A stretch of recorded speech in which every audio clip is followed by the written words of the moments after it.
Boa tarde, bem-vindos. Meditação, oração, práticas opostas ou complementares? Que diferenças, que semelhanças? Vamos conversar.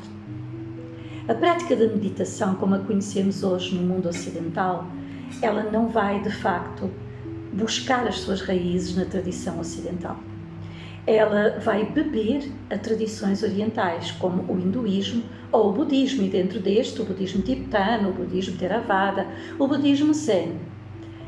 E o objetivo, o propósito, digamos assim, dessas práticas de meditação é promover o esvaziamento da mente, é alcançar um estado de aquietamento interior, de silêncio interior, um estado de presença plena, além do medo, do desejo, da irritação, da preocupação.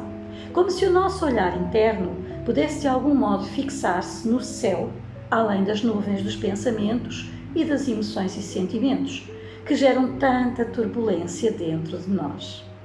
E para alcançar ou para caminhar em direção a esse estado, a meditação socorre-se de âncoras muito variadas, que vão desde a simples respiração, talvez a mais comum e a mais fácil, a mais acessível a todos nós, passando pela chama de uma vela, até um mantra, uma música, ou no caso da meditação chamada de meditação ativa, o movimento e a dança.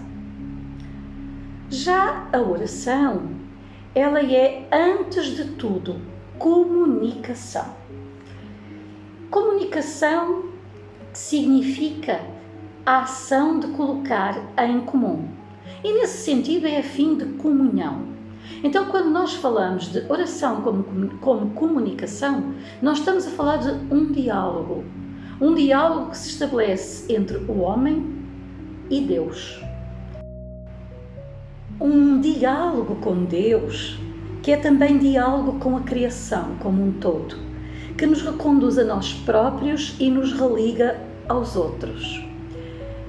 Olhando para aquilo que acabámos de dizer, de trazer, nós constatamos que a meditação ela é essencialmente introspectiva, ainda que nesse movimento em direção a um silêncio interior, a um estado de aquietamento e de presença plena, se abra a porta para a religação a uma consciência maior e até a alteração de estado de consciência, em direção, por exemplo, à iluminação.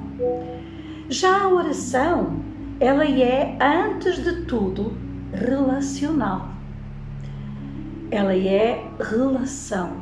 Ela é com o outro.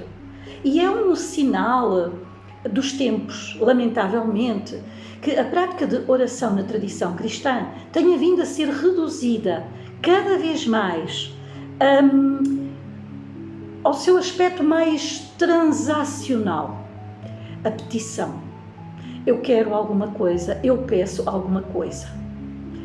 Um emprego melhor, mais dinheiro, um marido, a mulher ideais, enfim, eu procuro de alguma forma fazer compras no supermercado divino para atender às minhas necessidades, aspirações e desejos.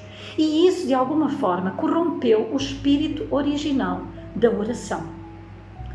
Porque quando nós ouvimos falar de oração, nós pensamos essencialmente nesta dimensão de pedido, quando na prática nós temos oração de louvor, oração de graças ou agradecimento, oração de intercessão em que nós oramos por outra pessoa. E as duas coisas, afinal, são conciliáveis?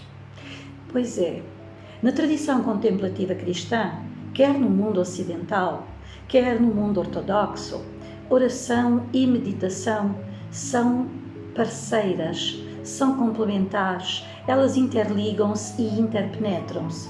Por exemplo, nós temos no mundo ocidental a prática de rezar o rosário, que se feita em presença, em consciência, é muito idêntica a repetir um mantra, por exemplo, na tradição oriental. Nós temos também, por exemplo, práticas de meditação inspiradas na Sagrada Escritura. Rezar respirando no nome de Deus. Rezar repetindo um versículo da Sagrada Escritura ou versículo de uma oração, por exemplo, do Pai Nosso. Na verdade, nós estamos a orar e estamos a meditar em simultâneo. Queres saber mais sobre isto? Eu própria já tive muitas dúvidas. Conheci diferentes práticas de meditação, diferentes práticas de oração. E hoje é possível para mim fazer a minha própria síntese dentro de mim. E relacionar-me com Deus e os outros a partir desse lugar de síntese, desse lugar de integração.